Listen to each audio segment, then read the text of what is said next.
The voicemail played at exactly 3:47 p.m. on a Tuesday that would forever divide my life into before and after. I was sitting at my desk in the small accounting firm where I had worked for the past 3 years, reviewing quarterly reports when my phone buzzed. Dad's name appeared on the screen, and for a moment, I felt that familiar flutter of hope that maybe, just maybe, this would be different. Harper, don't come to the family gathering anymore. Our relationship ends here. You're no longer of any use to me. I stared at the phone long after the message ended, those words echoing in my mind like a death sentence. No longer of any use. 28 years of my life summarized in 6 words. I had always known I was the invisible child in the Lane family, but hearing it stated so bluntly felt like being slapped awake from a dream I didn't even know I was having. The path to this moment had been paved with 1,000 small humiliations, each one carefully cataloged in my memory like entries in a ledger of pain. I remembered being 12 years old, standing in the doorway of Dad's study while he explained to Rhett how the business worked, how legacy was built, how men carried forward the family name. When I had asked if I could learn too, Dad had barely looked up from his papers. Go help your mother with dinner, Harper. This isn't for girls. I remembered high school graduation, where Dad's speech focused entirely on Rhett's potential, his bright future, his destiny to lead Lane Auto Care into the next generation. I had graduated valedictorian, earned a full scholarship to business school, but the cameras were all pointed at my brother, who had barely scraped by with a C average and whose biggest accomplishment was not getting expelled for the marijuana incident. College had been my escape. 4 years where my intelligence mattered more than my gender, where professors knew my name and valued my contributions. I had double majored in accounting and finance, graduated summa cum laude, and naively believed that my achievements would finally earn me a place at the family table. Instead, I returned home to find that Red had been given a vice president title at Lane Auto Care despite never having worked a day in his life. The real betrayal had started small. Dad asking me to take a look at some financial documents because I was good with numbers.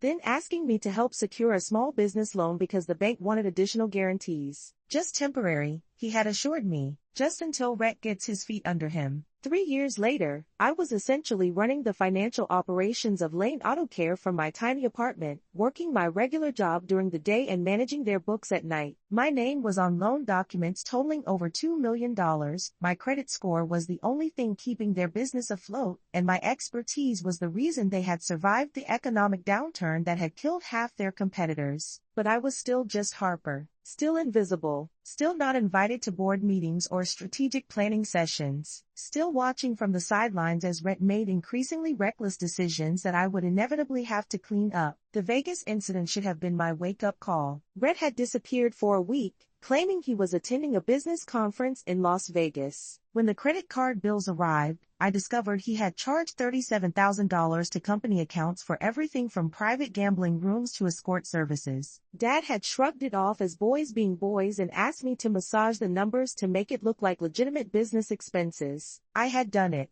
God help me, I had actually falsified those records because I believed that family meant something, that loyalty would eventually be rewarded, that my sacrifice had meaning. The self-loathing I felt while typing those false expense reports should have been enough to make me walk away. Instead, I had buried it deeper, convinced myself that I was protecting something bigger than my own dignity. The Miami trip had been worse. Rhett had taken his girlfriend and 3 friends on a week-long party vacation, charging everything to the company and then disappearing when the bills came due. While I was working 18-hour days to restructure payment schedules and prevent the company from defaulting on its loans, Rhett was posting Instagram photos of himself drinking champagne on a yacht. When I had finally confronted Dad about it, he had looked at me with the cold indifference usually reserved for telemarketers. Handle it, Harper. That's what you're good at. Not thank you for saving us again. Not I don't know what we'd do without you. Just handle it, like I was a janitor being asked to clean up someone else's mess. The breaking point should have been the Sarah Morrison incident. Sarah had been my roommate in college, my maid of honor at the wedding I never had, my closest friend since we were 19. When her design firm had struggled during the pandemic, she had approached me about a potential partnership with Lane Auto Care. Her innovative approach to showroom design could have revolutionized how we presented our products to customers. I had spent weeks preparing a proposal, researching market trends, creating financial projections that showed exactly how much revenue her ideas could generate. The presentation was flawless, the business case was bulletproof, and Sarah's portfolio spoke for itself. Dad had listened to my entire pitch with what I thought was genuine interest. He had asked thoughtful questions, requested additional data, and even complimented my thoroughness. For 48 hours, I had actually believed that my voice mattered, that my ideas had value. Then Sarah called me, crying. She had just received a call from Rhett, who had offered her a contract for a fraction of what we had discussed, with terms that were insulting and deliverables that were impossible. When she had mentioned our previous conversations, Rhett had laughed and told her that I didn't actually make decisions at Lane Auto Care. I'm just the sister who does the books, he had said. According to Sarah, Dad only listens to her because she's good at math. I had hung up the phone that day and walked into the bathroom of my office building and screamed until my throat was raw. Then I had washed my face, reapplied my lipstick, and gone back to work like nothing had happened. But something had changed that day. A small, hard seed of anger had planted itself in my chest, and it had been growing ever since. My hands trembled as I replayed the voicemail, searching for some hint of emotion, some crack in the cold delivery that might suggest he didn't mean it. But Warren Lane never said anything he didn't mean. He was a man who measured every word like a businessman calculating profit margins, and apparently, I had finally shown a loss. The context made his dismissal even more brutal. Just 3 weeks earlier, I had discovered that Red had been embezzling money to fund a gambling addiction that made his previous indiscretions look like pocket change. He had been systematically draining the company's emergency funds, forging Dad's signature on withdrawal authorizations, and using money that was supposed to pay employee salaries to cover his debts to increasingly dangerous people. When I had presented Dad with the evidence, complete with bank statements and forged documents, I had expected shock, outrage, maybe even gratitude that I had uncovered the theft before it destroyed everything Grandpa had built. Instead, Dad had listened in silence, studied the papers for 10 minutes, and then looked up at me with eyes that held no surprise whatsoever. "How long have you known?" he had asked. The question had hit me like a physical blow. Not how could Rhett do this? Or what do we do now? Just confirmation that Dad had already known, had been complicit, had been using my expertise to cover for crimes he was already aware of. "I've suspected for months," I had whispered, "but I had hoped I was wrong." Dad had nodded, as if my confession was exactly what he had expected. "Rhett made some mistakes, but he's learned from them. We handle this internally. Family business stays family business." Mistakes?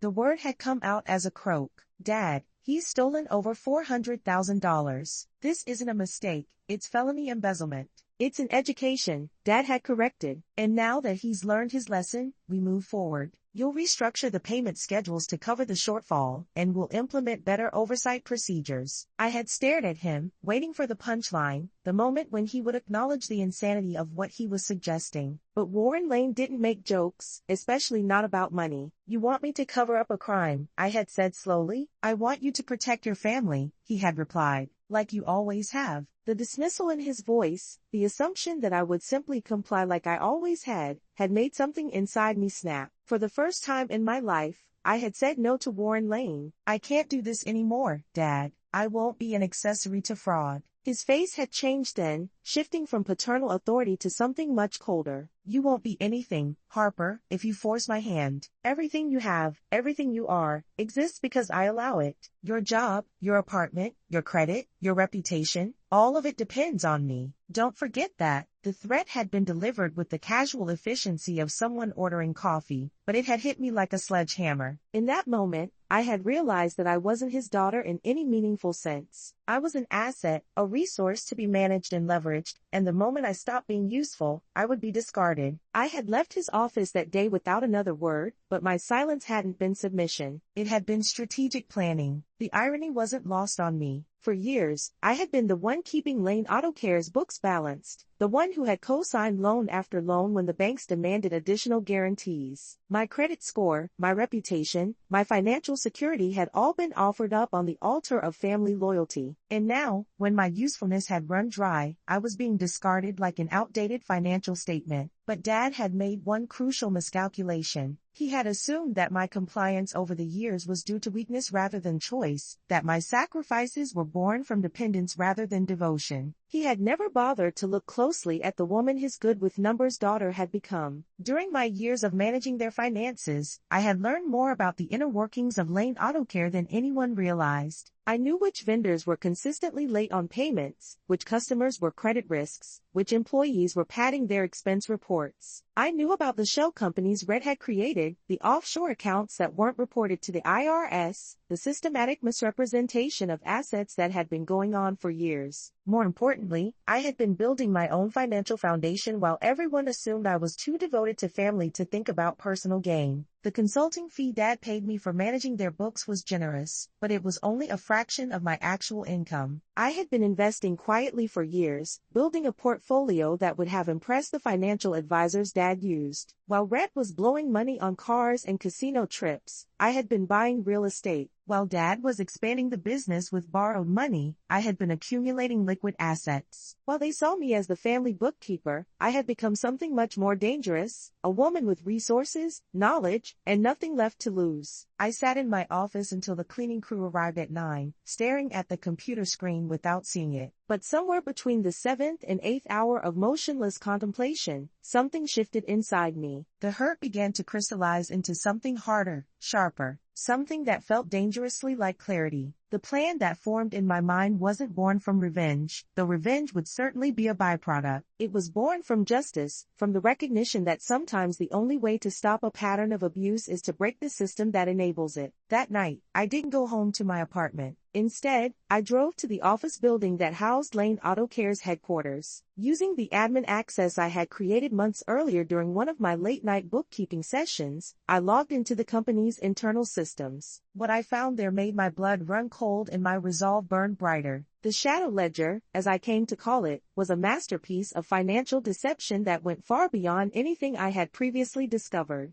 Red's gambling losses were just the tip of an iceberg that included systematic tax evasion, vendor fraud, employee wage theft, and securities manipulation that would have made Bernie Madoff proud. But the most damning evidence wasn't the crimes themselves, it was the paper trail showing Warren's complete involvement. Email threads discussing which expenses could be falsified, approval signatures on documents that were knowingly fraudulent, and strategic decisions designed specifically to defraud creditors and tax authorities. More chilling was the realization that I had been manipulated far more extensively than I had understood. The financial crises that had required my intervention, the emergencies that had necessitated my loan guarantees, many of them had been manufactured specifically to entrap me. Dad hadn't just been using my expertise, he had been systematically destroying my independence while making me complicit in his crimes. The employee pension fund that I had helped secure 3 years earlier, half of it had been diverted to pay for Rhett's gambling debts. The expansion loan that I had personally guaranteed, the money had never been used for expansion at all, but rather to fund a series of shell company investments that existed only to launder money and hide assets from creditors. I had been so focused on keeping the company afloat that I had never questioned why it was sinking so consistently. Now I understood that the leaks had been deliberately created, that my role wasn't to save the ship but to keep it barely floating while the captain and his first mate pillaged the cargo. I downloaded everything: bank statements, email correspondences, approval forms, expense reports, employee contracts, vendor agreements, tax documents, legal filings. Every piece of evidence that showed not just how thoroughly I had been used, but how many other people had been victimized by the Lane family's systematic fraud.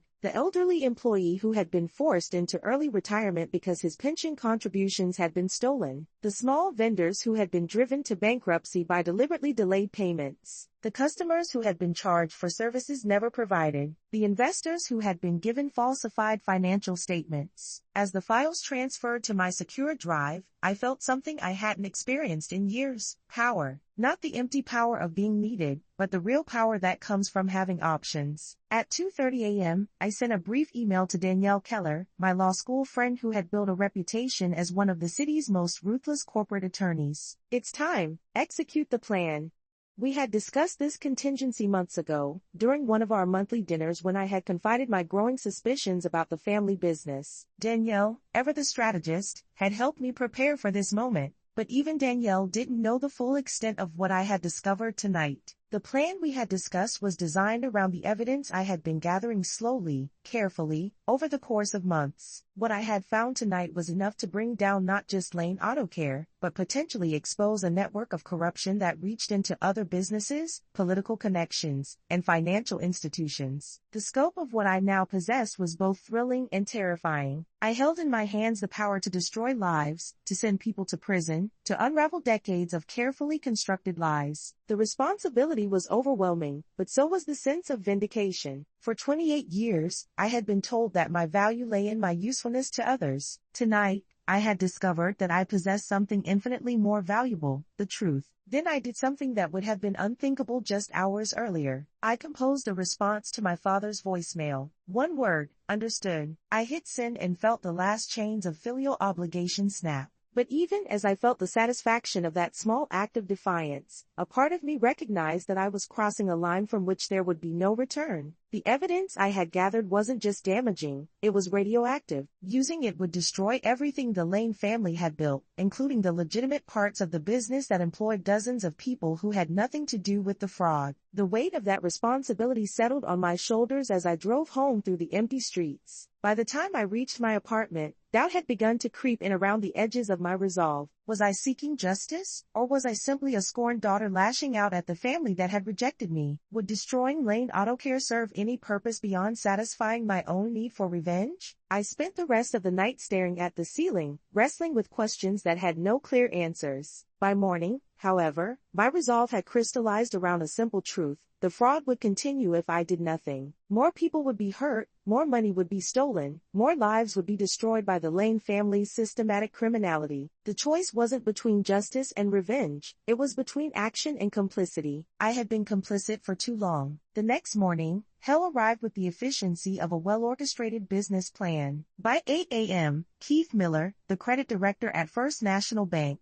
was staring at a manila envelope that had appeared on his desk overnight. Inside were copies of the shadow ledger, annotated with meticulous notes explaining each discrepancy, each falsification, each instance of fraud. Keith had built his career on spotting financial irregularities, and what he saw in that envelope sent him straight to his supervisor's office. Within an hour, Lane Auto Care's credit lines were frozen, and an emergency meeting was scheduled for that afternoon. But Keith's reaction was more complex than I had anticipated. As Danielle later told me, he had immediately recognized that the evidence came from someone with intimate knowledge of the company's operations. His first call hadn't been to the bank's legal department, it had been to the FBI's Financial Crimes Unit. While the bank was discovering the extent of my family's deception, the Internal Revenue Service was receiving their own anonymous tip about systematic tax evasion at Lane Auto Care. The evidence was compelling enough to trigger an immediate audit notification, but it also raised red flags about potential money laundering and organized crime connections that I hadn't fully understood. The IRS investigator who received the package, Maria Santos, had seen enough corporate fraud cases to recognize when she was looking at something bigger than simple tax evasion. The sophisticated nature of the shell company structures and the international banking connections suggested a level of criminal organization that warranted federal attention. By noon, a prominent financial blogger had published a piece titled "The Lane Family, a Dynasty Built on Deception."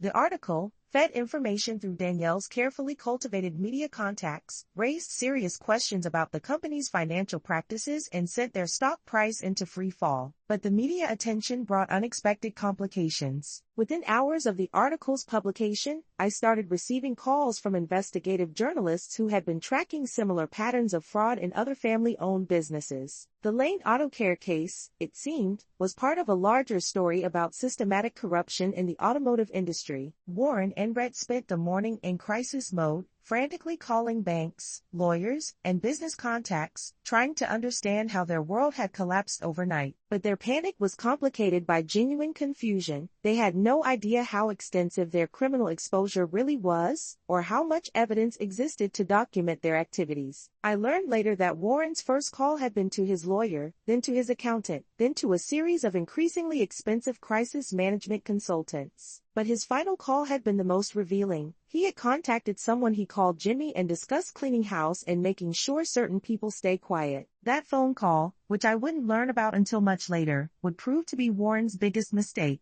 Because Jimmy was actually James Castellano, a money laundering specialist who had been under federal surveillance for 6 months. Warren's panic call asking for help destroying evidence had been recorded by the FBI, and it had transformed what might have been a white-collar criminal case into something much more serious. I spent the morning at my desk, working with the calm efficiency of someone who had finally found her purpose. But beneath the surface calm, I was wrestling with the growing realization that I had unleashed forces beyond my control. The evidence I had provided was creating a cascade effect that reached far beyond the Lane family's personal crimes. By lunchtime, it was clear that multiple federal agencies were involved in what was being described as a complex financial crimes investigation.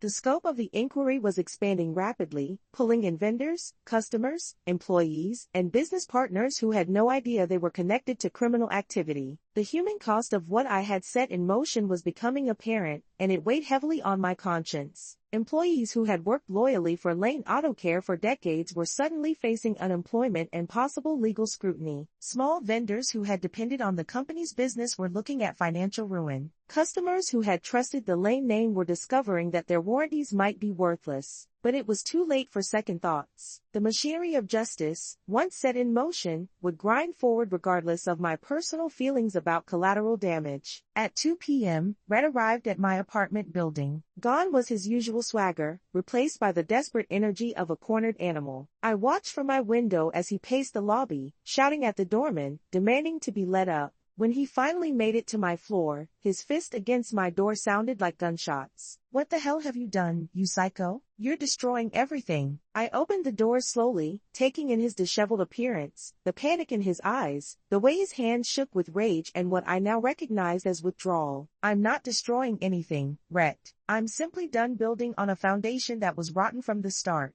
You should be worrying about yourself right now." The conversation that followed was more complex than I had expected. Rhett, in his panic, revealed things I hadn't known about the extent of the criminal network surrounding Lane Auto Care. He mentioned names, places, and activities that painted a picture of corruption that reached far beyond our family business. "You have no idea what you started," he said, his voice cracking with something that might have been fear or guilt. "These aren't just business deals, Harper. There are people involved who don't just file lawsuits when they're crossed. Dad's been in bed with some seriously dangerous people, and if this investigation keeps expanding." He couldn't finish the sentence, but the implication was clear. The evidence I had provided wasn't just going to result in financial penalties and jail time, it was going to expose criminal connections that could put people's lives at risk. He lunged forward, but Danielle stepped out from behind me, her phone recording everything. "I'd suggest you leave, Mr. Lane. Any threatening behavior at this point will only hurt your case in court." But Danielle's presence seemed to trigger something even more desperate in Rhett. "You think this is some kind of corporate lawsuit?"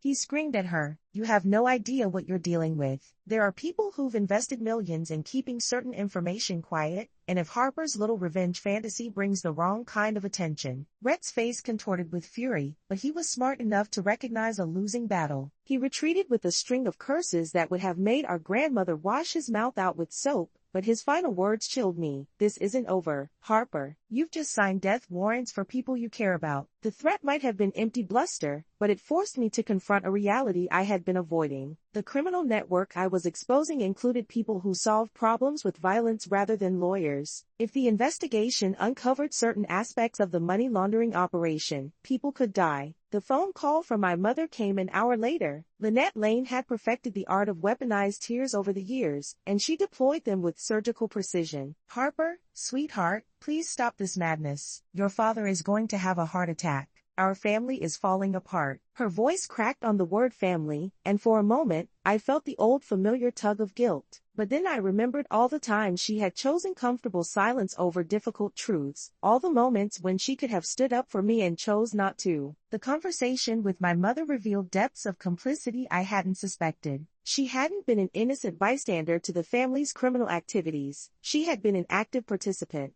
The charity work she was so proud of, the social connections she had cultivated, they had all been part of an elaborate money laundering scheme designed to legitimize stolen funds and create political cover for Warren's activities. Family? I let the word hang in the air between us. Where was our family when I was working 16-hour days to keep Dad's books balanced? Where was our family when I mortgaged my future to guarantee Rhett's mistakes? You chose silence for comfort, Mom. That silence doesn't have value anymore. But even as I spoke those words, I could hear the pain in my mother's voice, and I realized that she was as much a victim of Warren's manipulation as I was. She had been trapped in a system that rewarded compliance and punished independence, and her survival had depended on willful blindness to activities she couldn't control. I hung up and blocked her number, but the conversation left me feeling more conflicted than vindicated. The moral clarity I had felt the night before was being complicated by the recognition that the people I was destroying were also, in their own ways, victims of a system that was bigger than any of us. The emergency meeting at First National Bank felt like a funeral, if funerals involve financial statements and legal threats. Warren and Rhett sat across from Keith Miller and two other bank executives, their usual confidence replaced by barely concealed panic. But there were also federal agents present, a detail that hadn't been part of my original plan. When Danielle and I walked into the conference room, Warren's face went ashen. "What is she doing here?" Keith gestured for us to sit. "Mr. Lane, Ms. Harper has provided us with information that raises serious questions about your company's financial practices. We believe you have some explaining to do." But the meeting didn't proceed as I had expected. Instead of a straightforward discussion of loan defaults and financial irregularities, we found ourselves in the middle of a federal criminal investigation. The FBI agents who were present made it clear that the bank meeting was just the beginning of a much larger inquiry. For the next hour, Danielle systematically presented the evidence of fraud. Bank statements showing diverted funds, expense reports for vacations that never benefited the company, approval signatures on falsified documents. Each piece of evidence was like a nail in the coffin of Warren's carefully constructed empire. But as the evidence was presented, it became clear that the investigation was revealing connections that none of us had anticipated. The shell companies that Rhett had created weren't just tax avoidance schemes, they were part of a sophisticated money laundering operation that involved multiple criminal organizations. The room fell silent when she finished. Finally, Keith spoke. "Mr. Lane, we have two options here. We can pursue criminal charges, which will likely result in prison time and a complete loss of our investment, or..." He glanced at me. "We can consider an alternative arrangement." This was my moment. I had spent sleepless nights planning for this conversation, rehearsing every word. "I'm prepared to purchase the company's debt from the bank at a significant discount. I have the liquid assets to do so immediately." Warren's face turned purple. "With what money?" "The money I've been saving and investing while you assumed I was too stupid to plan for my own future."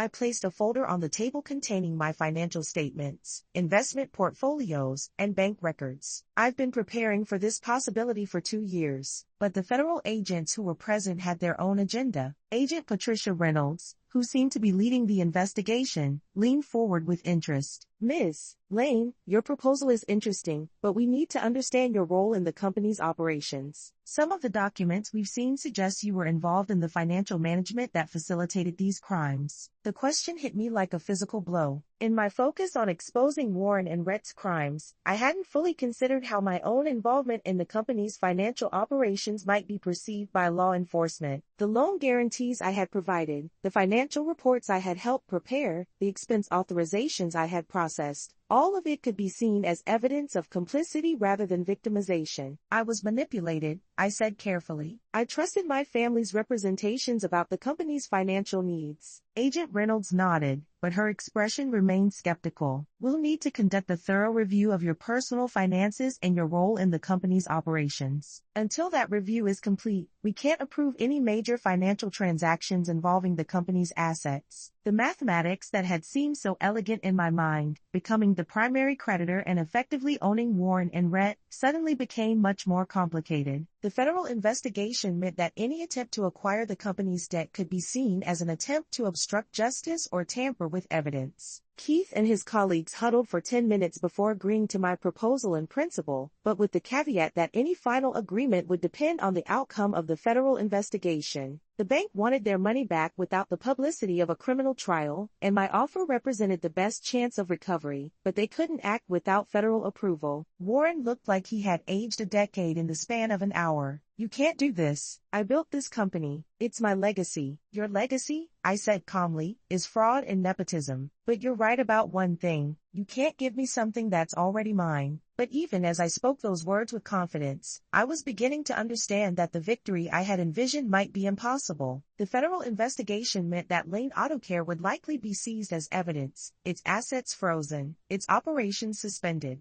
There might not be a company left to acquire by the time the legal process was complete. The realization that I might have destroyed the thing I wanted to save was overwhelming. In my desire for justice and vindication, I had potentially eliminated any possibility of preserving the legitimate parts of Grandpa's legacy. I offered them one final choice, delivered with the same cold efficiency my father had perfected over the years, but my heart was no longer fully in it. Option 1, I liquidate everything to recover my investment. Lane Auto Care becomes a memory, and your precious legacy dies with it. Option 2, you and Rhett resign immediately and transfer all operational control to me. I'll keep the Lane name to honor Grandpa's memory, but it will operate according to my standards. The silence stretched for what felt like hours. Finally, Warren's shoulders sagged in defeat. Rhett stared at his hands, probably calculating how many years of prison time awaited him regardless of which option they chose. We accept option 2, Warren whispered. But as he spoke those words, I could see in his eyes that he was planning something. The man who had built an empire through manipulation and deception wasn't going to simply surrender without a fight. Option 2 might buy him time to destroy evidence, eliminate witnesses, or flee the country. I realized that my victory might be temporary, and that the real battle was just beginning. 6 months later, I stood in the renovated headquarters of Lane Auto Care, watching the installation of my nameplate, Harper Lane, CEO. The symbolism wasn't lost on me. For 28 years, I had been invisible in this building. Now my name was literally the first thing people saw when they entered. But the victory felt hollow in ways I hadn't anticipated. The federal investigation had consumed vast resources and destroyed the lives of many people who had been peripheral to the actual crimes. Several employees had been arrested, though most were eventually cleared of wrongdoing. Multiple vendors had declared bankruptcy while waiting for the legal process to resolve their contractual disputes. The transformation hadn't been easy. I had fired 3 department heads who had enabled Rhett's corruption, restructured the entire financial reporting system, and implemented transparency measures that would have given Warren nightmares. But the company was thriving in ways it never had under his leadership. More importantly, the federal investigation had revealed the full scope of the criminal network that the Lane family had been part of. Warren and Rhett were facing RICO charges that could result in decades in prison, but they were also cooperating with federal prosecutors to expose other criminal organizations. The money laundering scheme they had participated in had involved millions of dollars and hundreds of victims across multiple states. Rhett now worked in the warehouse, reporting to a supervisor he had once treated like dirt. His days of expense account lunches and company-funded golf trips were over. Every morning, he put on a uniform and logged inventory like any other employee. When he complained, I reminded him that employment was preferable to incarceration. But Rhett's situation was more complex than simple poetic justice. His cooperation with federal investigators had made him a target for the criminal organizations he was helping to expose. He lived under constant security protection, and his work at the warehouse was as much about keeping him safe as it was about humbling him. Warren had taken the transition poorly. He spent his days in the house that was now mortgaged to pay back the company debt, watching news reports about Lane Auto Care's remarkable turnaround under new leadership. His former business partners wouldn't return his calls. His legacy had become the cautionary tale he had always feared. But Warren's story wasn't over either. The federal prosecutors who had offered him a plea deal in exchange for his cooperation were discovering that his knowledge of criminal activities extended far beyond Lane Auto Care. His testimony was helping to unravel corruption networks that reached into state government, banking regulation, and organized crime. The Forbes interview request came on a Thursday. The journalist wanted to explore the unprecedented family business transformation and my role as a female CEO in a traditionally male-dominated industry. I agreed to the interview, partly for the publicity and partly because I wanted to control the narrative. But the interview was more challenging than I had expected. The journalist, Sarah Chen, had done extensive research and asked pointed questions about my role in the company's previous financial practices. She wanted to understand how someone with my accounting background could have been unaware of the systematic fraud that was occurring. When people talk about family legacy, I told the reporter, they often confuse tradition with value. A legacy isn't a name passed down through generations. It's the principles and ethics that survive long after the founders are gone. My grandfather built this company on hard work and integrity. I'm simply returning it to those roots. The article, published 2 months later, featured me on the cover with the headline "The Invisible Hand: How Harper Lane Revolutionized the Family Empire." It detailed the company's financial recovery, our new employee benefit programs, and my vision for ethical leadership in corporate America. But the article also raised questions about the cost of transformation, the human price of corporate justice, and whether the ends justified the means. Sarah Chen had interviewed former employees, affected vendors, and community members who had been impacted by the company's upheaval. Their stories complicated the narrative of triumph that I had wanted to tell. Martha Rodriguez, who had worked in accounts payable for 15 years, told the reporter, "Harper Lane saved the company, but she also destroyed the only job I'd ever known. I understand why she did what she did, but my family still had to move to a smaller house because of the months of unemployment during the investigation." The weight of such testimonies pressed down on me as I read the article. Every decision I had made in pursuit of justice had ripple effects that I couldn't have fully anticipated. The moral clarity that had driven me to expose the fraud was constantly being challenged by the messy reality of unintended consequences. But perhaps the most unsettling aspect of the article was its final section, which explored the ongoing federal investigation and its implications for other family-owned businesses. The reporter had discovered that the techniques Warren and Rhett had used were surprisingly common in the industry, and that my decision to expose them had triggered a wave of similar investigations across the country. Harper Lane may have intended to save one company, Sarah Chen wrote, but she inadvertently sparked a reckoning that is reshaping an entire industry. The question remains whether the cure is worse than the disease. The article haunted me for weeks after its publication. I had sought justice for myself and protection for future victims, but I had also unleashed forces that were destroying the livelihoods of people who had nothing to do with the crimes I was trying to expose. The utilitarian calculation, whether the greater good justified the individual harm, was keeping me awake at night. These moral complexities were compounded by practical challenges that I hadn't anticipated. Running a company under federal oversight was incredibly difficult. Every major decision required approval from multiple agencies, every financial transaction was scrutinized, and every employee was potentially a witness in an ongoing criminal case. The stress was taking a physical toll that I tried to hide from everyone, including myself. I was losing weight, sleeping poorly, and developing stress-related health problems that reminded me uncomfortably of the warning signs I had ignored for years while enabling my family's dysfunction. Drive. Amanda Foster, the therapist I had started seeing at Danielle's insistence, helped me understand that I was experiencing a form of survivor's guilt complicated by the enormous responsibility I now carried. "You were victimized by your family's criminal behavior," she explained during one of our sessions, "but you're also grappling with the fact that your response to that victimization has created new victims." The therapy sessions were revealing patterns of thinking and behavior that I hadn't recognized. My need for control, my perfectionism, my tendency to sacrifice my own needs for others, these weren't just personality quirks, they were coping mechanisms I had developed to survive in a dysfunctional family system. The invisible child often becomes hyper-responsible. Drive.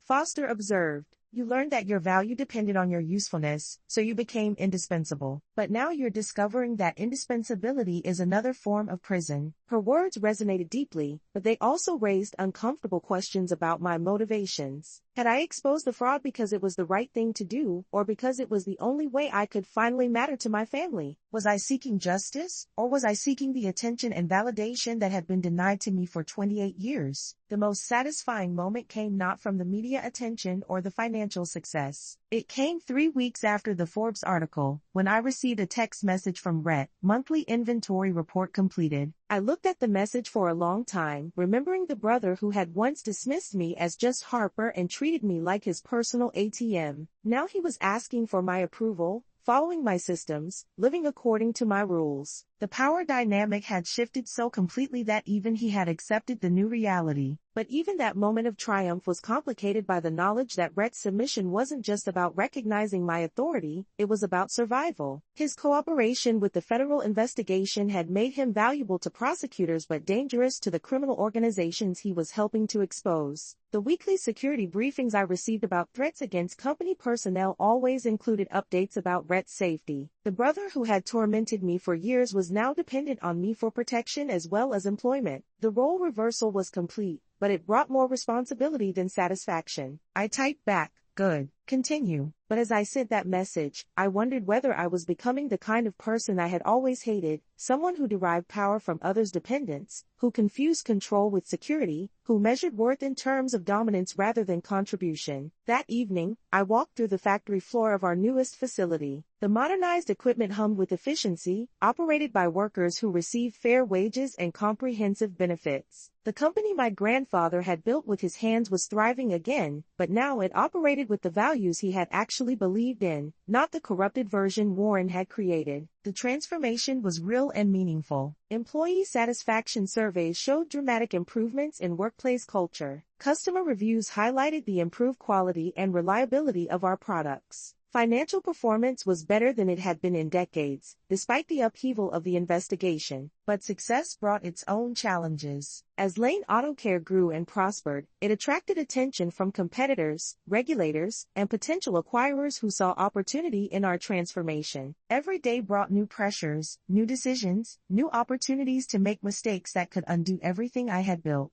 The isolation of leadership was something I hadn't anticipated. As CEO, I was responsible to employees, customers, vendors, investigators, and the media, but I had few people I could trust with my own doubts and fears. Danielle remained a close advisor, but our relationship had become complicated by her role as both friend and legal counsel. My phone buzzed with another message from my assistant about tomorrow's board meeting, but I ignored it for the moment. Standing in the factory that bore my family's name, surrounded by the legacy I had chosen to preserve and transform, I finally understood what power really meant. It wasn't about control or dominance or revenge, though those had been necessary steps in the process. Real power was the ability to create something better from the ashes of what came before. It was the privilege of being visible after years of invisibility, of speaking after years of silence, of leading after years of following. But power also meant accepting responsibility for every consequence of my choices, intended and unintended. It meant living with the knowledge that my pursuit of justice had caused real harm to real people, even as it had prevented greater harm to others. The complexity of leadership, the moral ambiguity of every decision, the loneliness of ultimate responsibility, these were prices I hadn't calculated when I had decided to expose my family's crimes. I was learning that there were no perfect choices, only choices that aligned with my values and choices that didn't. As I prepared to leave the factory that night, I noticed a new memorial plaque that had been installed near the main entrance. It honored my grandfather, the company's founder, but it also acknowledged the employees who had lost their jobs during the investigation, the vendors who had been harmed by the company's previous practices, and the community members who had been affected by the upheaval. The plaque was my idea, but it had been designed by the employees themselves. It represented their understanding that progress sometimes requires acknowledging painful truths about the past, that justice is complicated, and that moving forward doesn't mean forgetting the cost of change. I smiled and headed home, knowing that tomorrow would bring new challenges, new opportunities to prove that the quiet daughter had become the force that would define the Lane legacy for generations to come. The best revenge, it turned out, wasn't destroying what had hurt me, it was transforming it into something so much better that the original became irrelevant. Warren had taught me that family was about utility, about what people could do for you. But in building my own version of success, I had learned that real family was about what you could build together, based on respect and genuine care. The invisible hand had finally revealed itself, and it was holding the reins of everything my family had built. But more importantly, it was building something new, something worthy of the name that would carry it forward into the future. I had started as the invisible member of the Lane family. Now I was the only one who mattered. But as I drove home through the quiet streets, Past the houses where normal families were having normal dinners and normal conversations about normal problems, I wondered whether mattering was worth the price I had paid for it. The girl who had once wanted nothing more than her father's approval had become a woman who no longer needed anyone's validation. The transformation was complete, but the story was far from over. The federal investigation would continue for months, possibly years. The criminal trials would bring new revelations, new complications, new challenges to the careful balance I had created. The industry-wide reckoning that my actions had triggered would continue to unfold in ways I couldn't predict or control. And somewhere in the distance, Warren Lane sat in his diminished house, plotting his next move. A man like my father didn't surrender easily, and I suspected that his cooperation with federal investigators was strategic rather than sincere. He was buying time, looking for angles, planning something that would allow him to reclaim what he saw as rightfully his. The war between us wasn't over, it had simply moved to a new battlefield.